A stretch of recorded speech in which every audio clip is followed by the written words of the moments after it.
Hello, I'm Caitlin Huey-Burns in Washington. Welcome to The Takeout. President Trump is in the Netherlands for the NATO summit, and on the way there, he raised some doubts about whether the United States will remain committed to NATO's mutual defense treaty. It depends on your definition, he told reporters aboard Air Force One.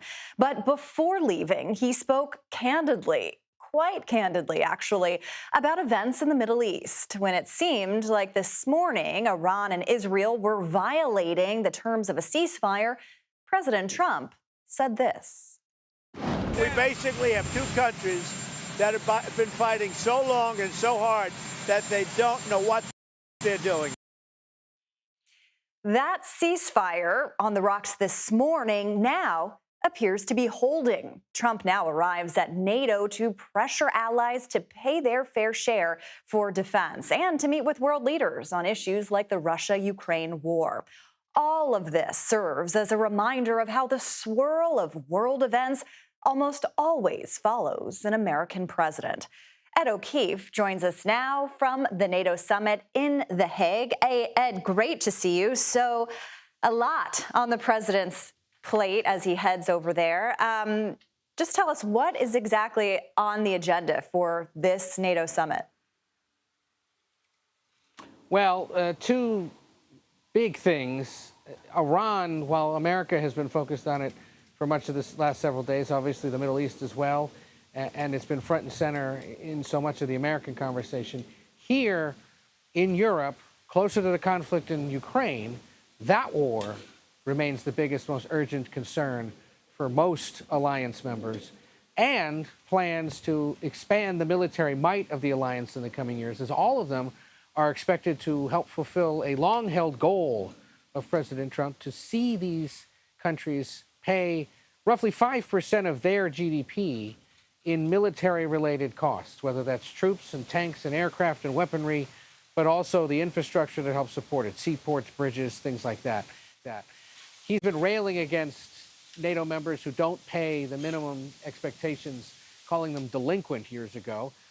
When he did that, there were leaders who were in his midst that were sort of brushing it off, not paying attention, maybe laughing it off. They're not laughing anymore for two reasons. One, the war in Ukraine remains a real urgent concern, and the Secretary General of NATO has warned that if they can't start paying up in the next 5 years, there's a good chance Russia could launch further incursions into the rest of Europe, and they need to prepare.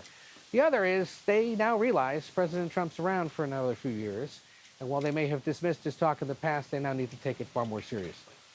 Yeah, and a good reminder of this, these multiple crises that this president has to kind of manage on the world stage. It's not just the president going over to NATO. Lawmakers are heading there as well. I know you got a chance to sit down with or to talk with Democratic New Hampshire Senator Jeanne Shaheen. She's a top member on the Foreign Relations Committee, I believe. What did she have to say? She's one of two senators who are here, just two. There's been handfuls more in the past, but two Democrats, her and Chris Coons, meeting with their counterparts, meeting with some of the leaders of NATO countries. We talked a little bit about Iran and Ukraine. Take a listen. What's not clear is what the United States, Israel, and Iran hope will happen next. I hope we can get back to negotiations. I think that's in everybody's interest.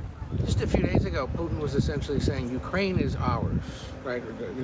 Ukraine is part of Russia. That's unacceptable, I imagine, to most alliance members, but we haven't heard much from the White House about him saying something like that. Obviously, there have been some distractions in the last few days. Is the president, in your view, sufficiently dealing with this?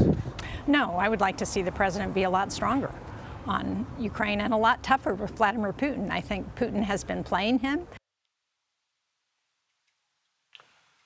We know the president will hold a series of bilateral meetings tomorrow after the main gathering of leaders. We don't know with whom.